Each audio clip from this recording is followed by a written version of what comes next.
حضرت مولوی قصه میکنه در مثنوی شریف، میگوید آن یکی از خشم مادر را بکشت، هم به زخم خنجر و هم ضرب مشت. آن یکی گفتش که از بدگوهری یاد ناوردی تا حق مادری، هین تو مادر را چرا کشتی بگو، او چی کرد آخر بگو ای زشت خو.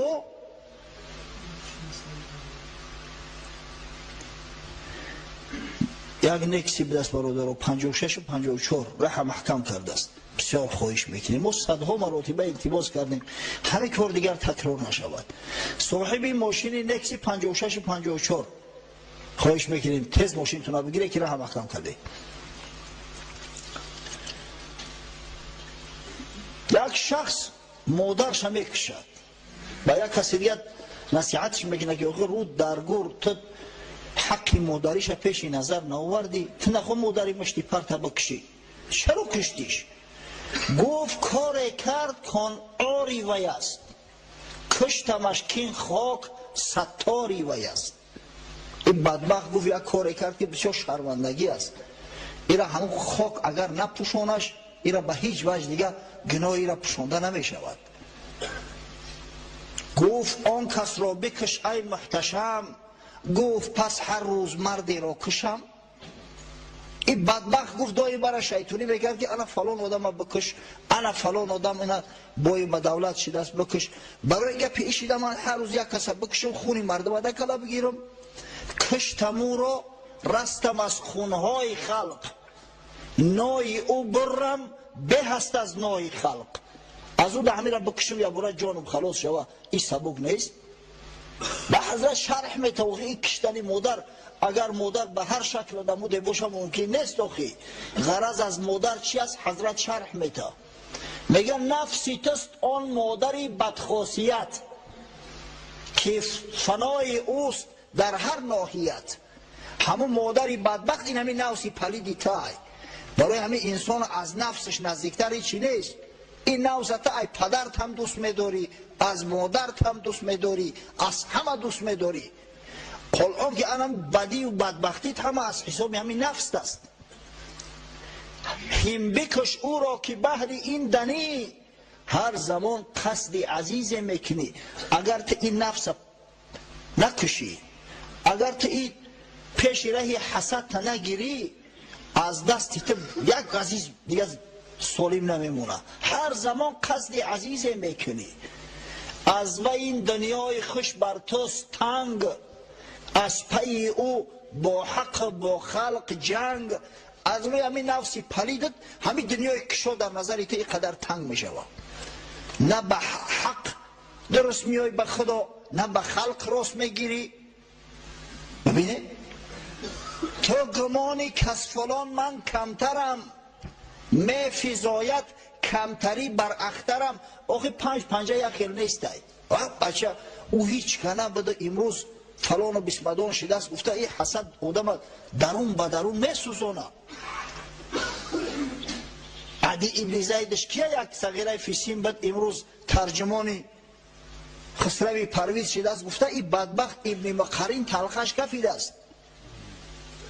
خود حسد نقصان عیبی دیگر است، بلکه از جمله کمی ها کمتر است. آن ابو جهل از محمد ننگ داشت، از حسد خود را به بالا می گماشت. همین بدبختی ابو جهل هم بسیار دانشمند بود. این ابوالحکم تخلص داشت. ابوالحکم اصلا نامش عمرو است، ابوالحکمش می گفتن. هر دعوا و جنجال میشد است همین سفید میکرده است، همه رزبارو را همین حل میکرد. آدمای به عقل رزبارو را حل میکنن. اما حسد این که خرش کرد احمقش کرد. آن ابو جهل از محمد ننگ داشت، از حسد خود را به بالا میگماشت. بوالحکم نامش بد بو جهل شد، ای بسا اهل از حسد نااهل شد. اخیر ابوالحکم ابو جهل شد. برای همیشه کوشش کردن در کار که واقعا حسد در همه هست، اما کوشش کردن در کل که سریره اما حسد با عقل با فراست با ایمان بگیری، نگذاری که از او یگان رفتاری بد واقع شود. از روی حسد است که بزی میکنن، از روی حسد است که کارهای ناجا و نادرست میکنن، از روی حسد است که آدم فروشی میکنن، همه می از حسد است. قصه کوتاه، عدی ابن زید در زندان نعمان ابن منذر هلاک شد. عدی یک پسر داشت با نام زید ابن عدی. این بیچاره ای ترس جانش گرفت است، در حیره زندگی میکرد. نزد پادشاه اومد گریان و فغان کنان که پدر ما کشتن. اگر حجت دلیل هم نیست، ایره اثبات کرده هم نمیشه که چهل مثلا نعمان ابن منذر کشت است. اگر بالفرض کشته باشه هم، اگر پادشاه ایران جایی که نعمان ابن منذر مانده است هیچ وقت پشتی یک ترجمان بیچاره رو نمیگرفت، یا حکم کلان ماندگی پشتی ایره میگرفت. از اون خاطر بجای پدرش گرفت ترجمان تعیینش کرد، کار میکرد ترجمان. ولی بزرگان میگن دشمنت گر پشه باشد کمتر از فیلش مدان. همین دشمن اگر اندک هم باشد دشمن ای جوش بیا زهر شوی چه کنه. زید ابن عدی نسبت نعمان ابن منذر یک کینه سختی، قصاص پدرش در دلش هست. پدرش کشته است، هر کس هم باشد. وقتی که همون خاراکتریستیک را پیشنهاد کردن خسروی پرویز برای کنیز با سری صحبت اومده مکه. هر سال گفتیم خسروی پرویز همون موافق، یعنی همون خاراکتریستیک نوشتگی کنیز برای خودش جستجو میکرد. در دست زید ابن عدی همون خاراکتریستیک را داد، گرفت خوند، باید که این چند نسخه کنده به هر گوشه و کنار فرستاد. گفت شاها من به همین شکل و صورت یک دختر میشناسم، به نهایت زیبا است، اما میترسم که پدرش نمیتده. گفت او کی به دست که من نمیداد است؟ ولی او شخصی که دخترش من نمیتد مادرش تولد نکرده است. کی است او خودش؟ با گفت نعمان ابن منذر یک دختری دارد به نام حدیقه. آن همین شکل و صورتی که نوشته شده است در همین صفت نامه 100% همون موافقت میکنه، حتی عید خشوتر است. همیشه زید ابن عدی اندک دروغ گفت. بیچاره او حدیقه سبزینه بده است، با او شکل موافقت نمیکرد، اما ایش زیرک میدونست که هیچ وقت پدرش حدیقه را نمیورد کنیز بده. کی میخواهد؟ شخصی که پادشاه است، سردار یک قبیله بنی لخم کلان است، او مگر راضی میشود که دخترش همچه کنیز پاشا برای یک سال استفاده کنه با یک قصد هدیهش کنه برای میدونستی جوان مرگم که هیچ وقت نمیتش. از همون خاطر خوف نداشت که حقیقه را ببینه و بگه که تو دروغ گفتی. گفتم دختر نعمان ابن منذر عیناً به همین شکل و صورت است. شاه در رو امر کرد مکتوب نویسه به نعمان ابن منذر که با مجرد رسیدن نامه من دخترت حدیقه را زود به پیش ما را بفرست. بیچاره نعمان ابن منذر در یک حالت غلطی، خدا چیکار کنم؟ مصلحت کرد، علاج نیافت، عذرخواهی کرد. آخه این تابع است، تابع پادشاه ایران است. خود پادشاه بود اما تابع پادشاه ایران است. مکتوب نوشت، خیلی عذرخواهی کرده، بعد در ضمن یک جمله را نوشت: این فی مهات العجم لمندوحة الامیر عن سودان العرب. معنیش چی است؟ در عجم اینقدر آهو چشم ها زیاد هستند، آهو شکل ها، یعنی زنایی که چشماشو به چشم آهو میموند، شکلشو به شکل آهو میموند، آنقدر زیاد هستند که پادشاه بزرگوار را از سیاه چرده های عرب قانع میسازند. یعنی پادشاه ایران هیچ احتیاج به سیاه چرده های عرب نداره. این دخترها سیاه چرده هستند، سبزینه هستند، هیچ احتیاج نداره پادشاه. زید ابن عدی مکتوب خواند، همون جمله را خواند. با گفت نعمان ابن منذر بی‌ادبی کرده است. پادشاه گفت ترجمه که چی گفته است؟ شما ببینید. اصلا مهن جمعش مهات گاوی یابایی و گاوی کوهی را میگن. انتیلوپا. انتیلوپا بسیار چشمای زیبا دارد دیده. در زبان عربی همچنین مهان یا مهات گفته مودگاو هم میگن، یعنی گاوی مودا. این جوانمرد مودگاو ترجمهش کرد.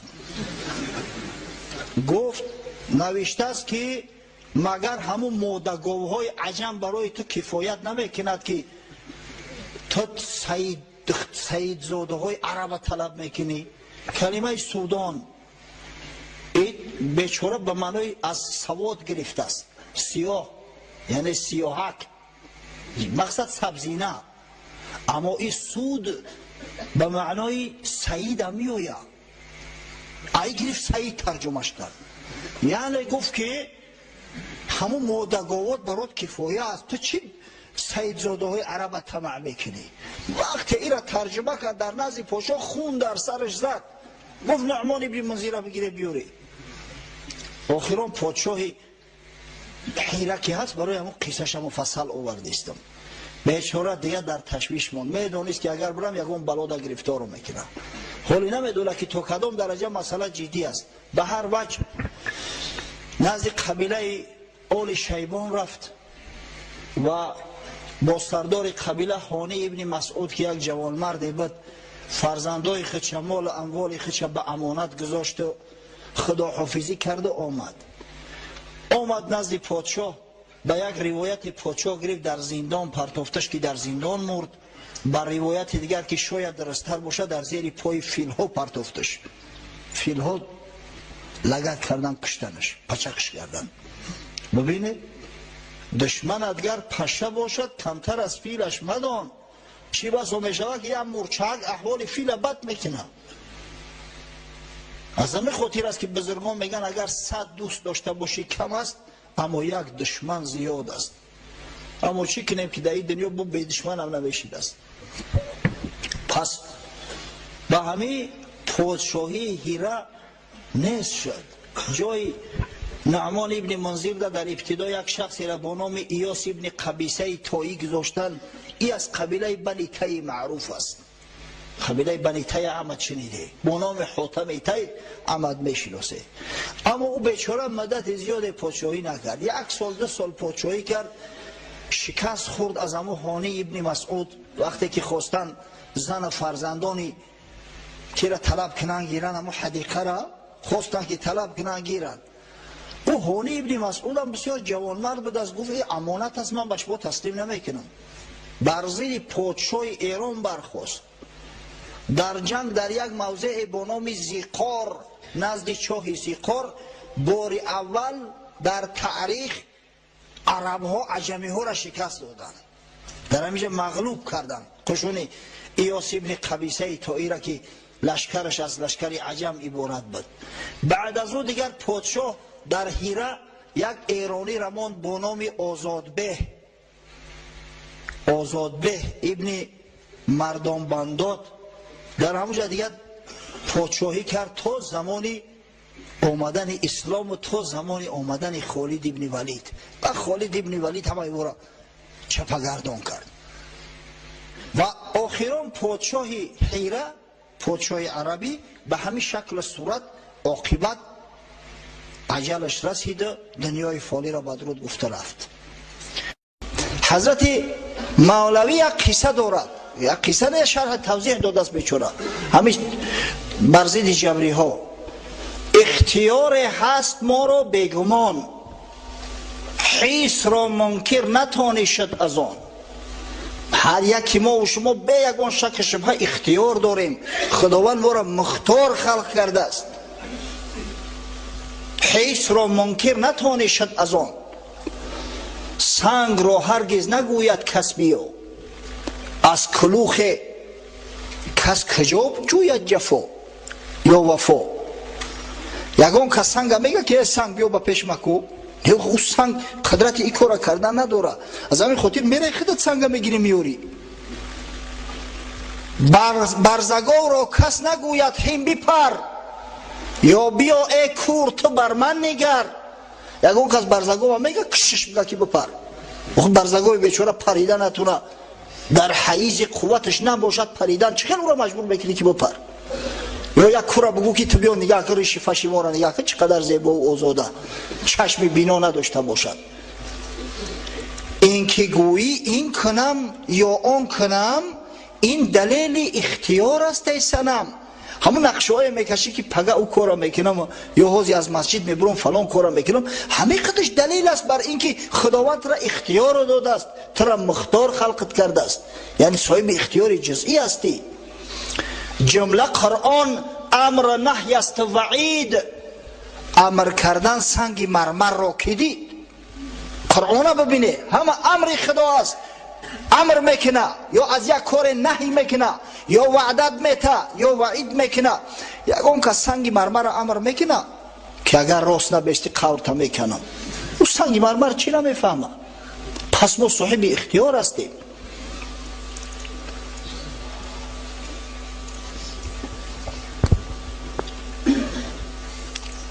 گفت دزد شحنه را که پادشاه، آنچه کردن بود او حکم اله. یک دزد شحنه میگیره، شحنهش پلیس میگیره شکر. دزد گفت که ای مردکی خوب، همه کار من به تقدیر خدا کردم، در پیشونیم نوشتگیم دست در تقدیرم همه دزدی را کردم، اگه بیام ترا مردکی خوب شد جواب موته. گفت دزد شحنه را که پادشاه، آنچه کردن بود آن حکم اله. گفت شحنه آنچه من هم میکنم حکم حق است، عید چشمی روشنم. شحنه هم گفت جانم صدقه، اگه من با حکم خدا عمل میکنم، بعد هر روز میگیرم دسته میبرم کلته میکنم میپرتم، همین هم با حکم پروردگاره.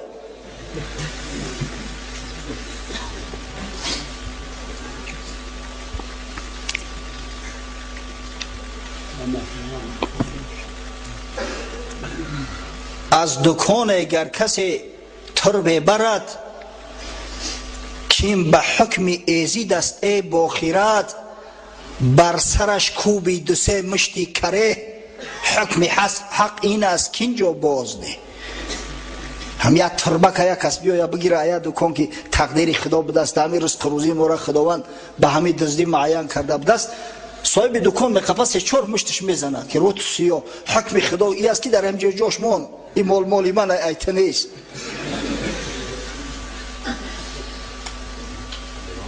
بر یک تربه چه این عذر ای فضول، می نباشد پیش بقال قبول. چون بر این عذر اعتماد میکنی، بر حوالی اژدهای میتنی. ای مرده که به عقل یک اندیشه کن، برای یک ترب که یک سوم قیمت نداره، وقتی که همین عذری تو در پیش بقال قبول نیستی، بگوی به حکم خدای میزنه دندانات میده میکنه، تو چه خیل به امید همین عذر میشه که فردا روز قیامت خداوند بگه که ای بنده چرا عمل نکردی؟ بگوی که پروردگار رو در نصیبم تو کرده دستی، تقدیرم تو تعیین کردی. چون بر این عذر اعتماد میکنی، در حوالی اژدهای میتنی. از این خاطر علمای اهل سنت و الجماعه گفتن لا جبر ولا تفویض ولکن امر بین الامرین. در اسلام نه جبر است نه اختیاری مطلق، بلکه امر یک کار است بین این دو کار. یعنی که خداوند ما را صاحب اختیار کرده است، اما اختیاری ما اختیاری جزئی است. ما خالق اعمال شده نمیتونیم، اما کاسب اعمال شده میتونیم. ببینه این اختیاری جزئی انسان چقدر بلند پرواز کرد. انسان از خسکپه و نمیدونم از غارهایی که در کوه ها کنده میشدن به کیهان برآورد. آن همون اختیارک جزئی، همون اختیارک اندک که خدای تعالی برای ما و شما داده است. امروز علم به حد ترقی کرده است که ای خونت میشینی به تمام عالم گپ میزنی، توسط آینه نیلگون تمام عالم همش یک خانه شده است، اهمیت بهتی نمیره. تمام دنیا دیگه یک خانه شده است، یک مکان شده است. اما قدری که اولی تکنیک زورش نمیرسه، کمتر قفا مونده است. در پای 3 روز به مسکو را میره و ایلا به تلفن در 1 ثانیه در مسکو میرسی. یا که در تلویزیون هر لحظه مسکو را میبینی یا تمام دنیا را میبینی. همه دنیا به حیث یک خانه و یک شهرک شده است. همه را ببینه به همون اختیاری جزئی که خدای تعالی برای بندگانش داده است انجام دادن مردم. پس ما نمیتونیم بگیم که سبحان الله این قدری خدا به دست بنده اختیار نداره و بنده جبران هر کاری را میکنه. انسان البته که از درخت فرق میکنه، حتی از حیوان ها فرق میکنه، زیرا انسان عقل دارد. خدای بزرگ در قرآن عظیم شأن تاکید میکند إنا عرضنا الأمانة على السماوات والأرض والجبال. ما میگه امانت عرض کردیم بر آسمان ها، بر زمین، بر کوه ها. غیرت نکردن، قبول نکردن، هیچ کدومش قبولش نکرد. و اشفقنا منها، ترسیدن میگه از قبول امانت. و حملها الانسان انه کان ظلوما جهولا. این امانت انسان میگه به خود گرفت.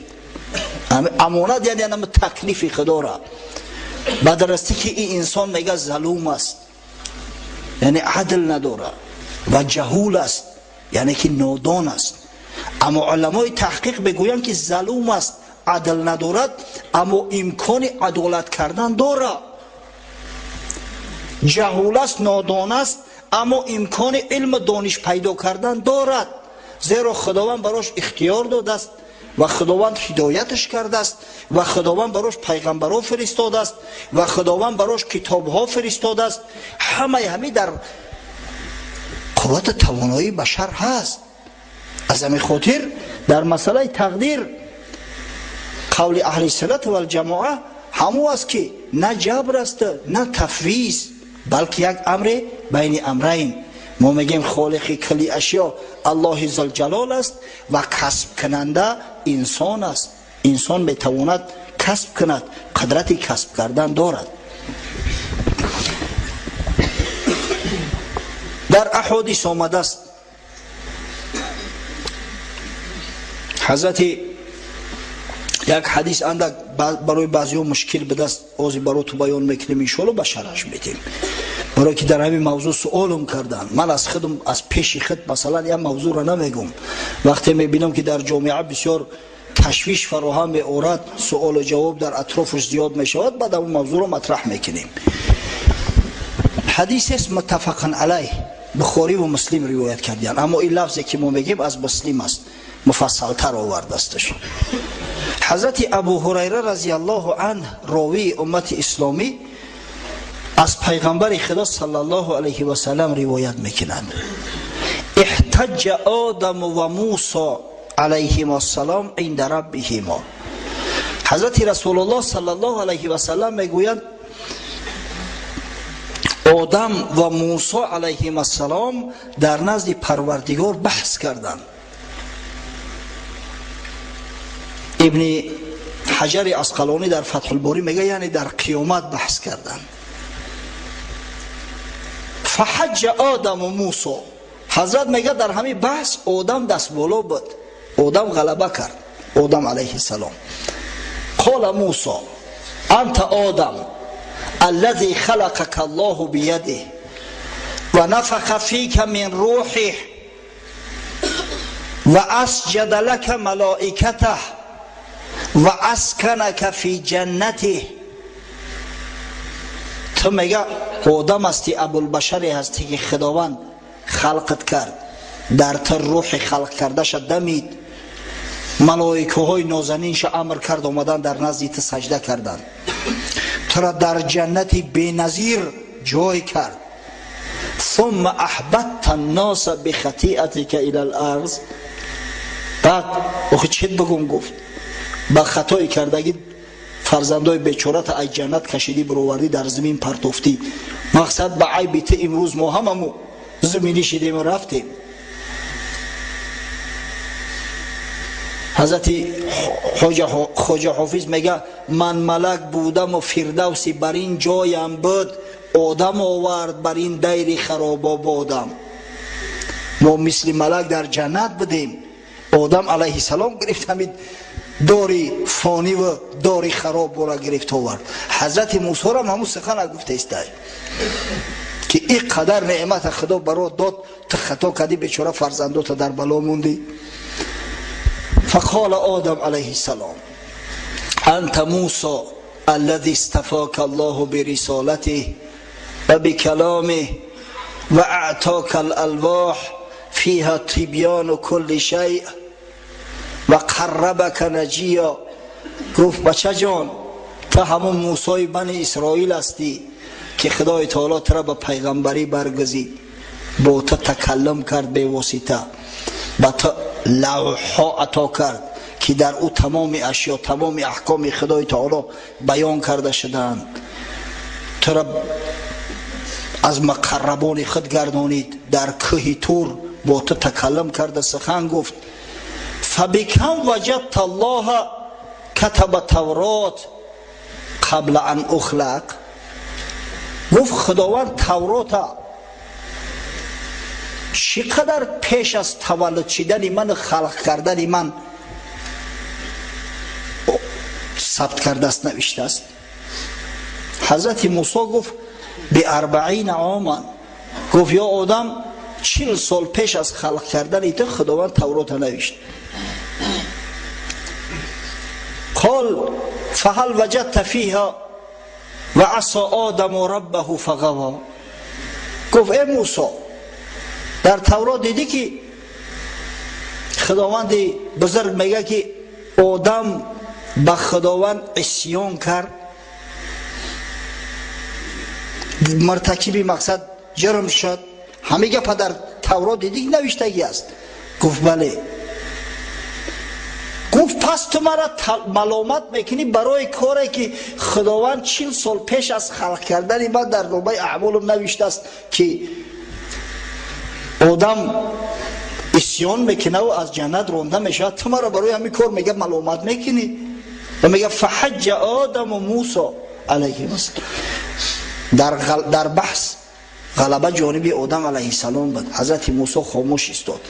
اما خاموش استاده این معنای او را نداره که آدم علیه السلام بگه که خداوند در تقدیر من نوشته استش، از همین خاطر من امکان علاج او را عوض کردن نداشتم. نه، اینجا ملامت کردن حضرت موسی از جانب پدرش آدم علیه السلام به او خاطر است که میگه ای موسی تو میدانی که من در بدل یک جرمی که مرتکب شدم مدت 1000 سال توبه کردم، گریه کردم، ناله کردم و خداوند ما را عفو کرد و در تمام کتب آسمانیش این را ثبت کرد، از جمله در تورات هم اومده است که خدای تعالی گناه ما را آمرزی. تو حال ما را طعنه میزنی برای هم کاری کردگی.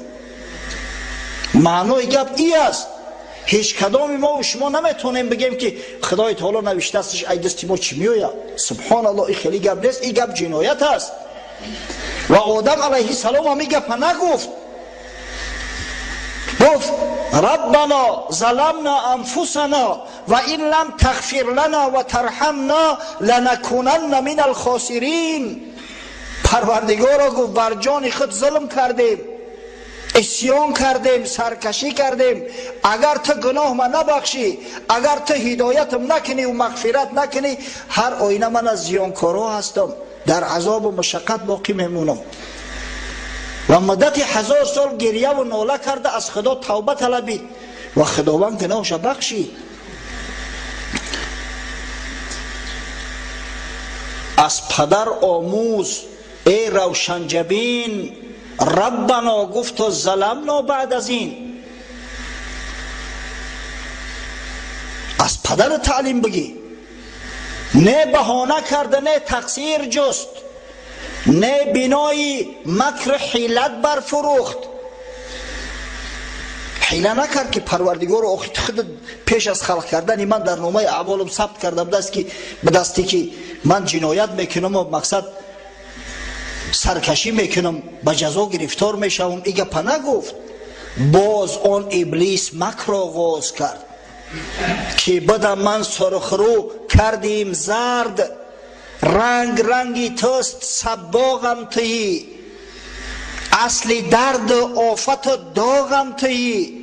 شیطان سرکشی کرد. سبب رد شدن مردود شدن شیطان ای است که جوانمرگ شیطان بدگهر به کله نگرفت گناهشا. گفت ربی بما اغویتنی، پروردگارا به سبب آن که مرا در اغوا انداختی. نگفت که گناه از خودم شده است، بلکه گناه را به دیگران نسبت داد. بر درخت جبر تا کی برجهی، اختیار خیش را یکسانیهی. رو بخوان ربی بما اغویتنی تا نسازی بدی و ره کج نزنی.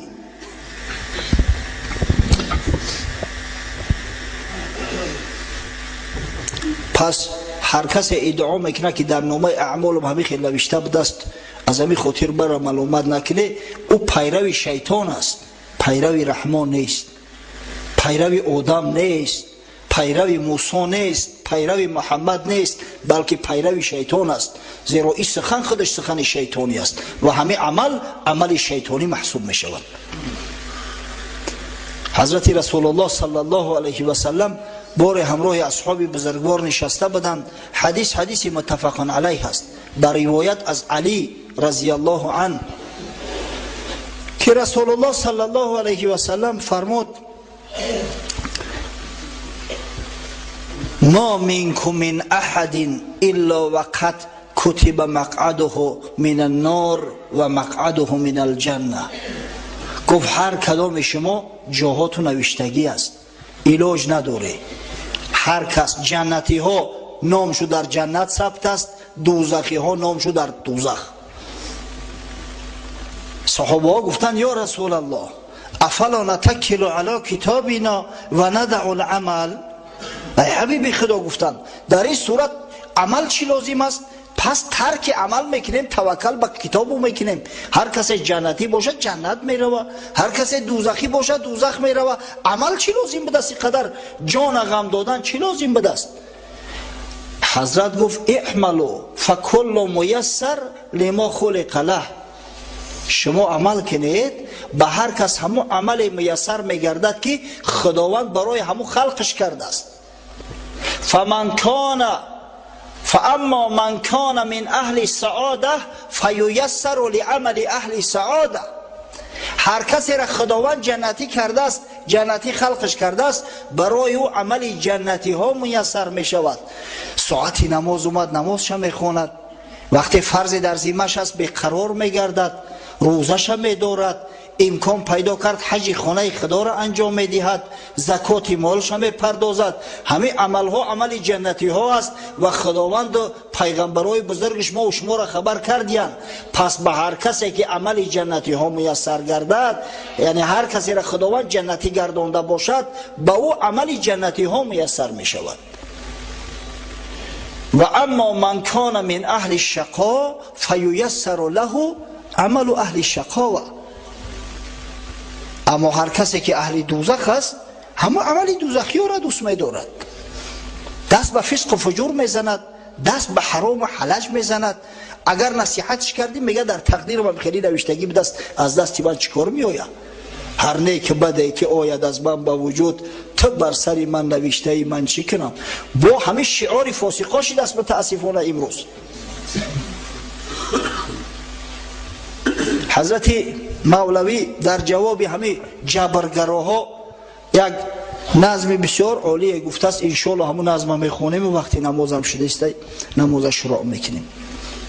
حضرت میفرماید اون یک میرفت بالای درخت، میفشاند او میوه را دزدانه سخت. صاحب باغ آمد و گفت ای دنی، از خدا شرمی تو کو چی میکنی؟ یک مردک بالای درخت برآمده است، ملا طبیعت بده است، جوان مرد با کم کم سواد هم داشته است، دعوای عالمی هم میکرده است. میوه باغی کسی را دزدی میکند که صاحب باغ میآید و میگه اخی خونه در بلندی تو دعوا میکنی که من علم دارم دانش دارم، ایزان نمیکشی؟ تو نمیدونی که همین مال کسی را گرفتن حرام است، دزدی است؟ گفت از باغ خدا بنده خدا میخرد میوه که حق کردش عطا. عامیانه چی مذمت میکنی؟ بخل بر خوان خداوندی غنی. تو یک عوامی به سواد گفته چی مذمتم داری؟ باغی خدا، من بنده خدا، اگر فرمان و مشیت خدا نباشه هرگز من بالای درخت تو برآمده نمیتونم. آخه من میوه را که خدا برام رزق روزی کرده است همون را خورده استم، تو چی مذمت میکنی؟ گفت ای ایبک بیاور آن رسن تا بگویم من جوابی بالحسن. بچه‌ش امر کرد که بچه جان برای بنده بیار من جوابی را بتم کرد. پس ببستش سخت آندم بر درخت، میزد و بر پشت ساقش چوبی سخت. بعد گرفت در تنه همون درخت بستش بارش بست به یک چوب به یک تیغ. گفت آخر از خدا شرم بدار، میکشی این بیگنه را زار زار. این مردک خوب گفت از خدا شرم نمیداری برای یک کف میوه میکشیم؟ گفت با چوب خدا این بنده اش میزند بر پشت دیگر بنده اش. چوب حق پشت پهلو آن او، من غلام آلت فرمان او. و تو گفت عالمی دانشمندی، چوب خدا، من بنده خدا، اگر امر خدا نباشه من تر نبسته میتونم نزدت میتونم، به فرمان خدا برگای درخت نمیخلته. تو چی دعوا میکنی؟ به امر خدا زده استمد، پشت پهلوی ترم از خدا است. گفت توبه کردم از جبر عیار، اختیار است اختیار است اختیار. گفت توبه کردم نکشم که حقیقتا انسان اختیار داره، اختیاری کردن و نکردن کاری را خداوند براش داده است. بعد حضرت نصیحت میکند یک مثال ای دل پی فرق بیار تا بدانی جبر را از اختیار. همین یک مثال عادی میگه براتون میارم و به همین معین میگردد که جبر چیست و اختیار چی است و بینشو چی تفاوت است. دست کان لرزان بود از ارتعاش، وین که دست را تو لرزانی زیجاش. بعضی شخصا به سبب بیماری یا به سبب پیر و بیمدار شدن دستاشو میلرزد، دست خشونه نگه داشته نمیتونن. و حالت دیگه‌اش اینه من مثلا دستم نمیلرزه و اینه لرزاندمش. هر ده جنبش آفریده حق شناس، هر درم خدا خلق کرد، هر ده به مشیت خدا است.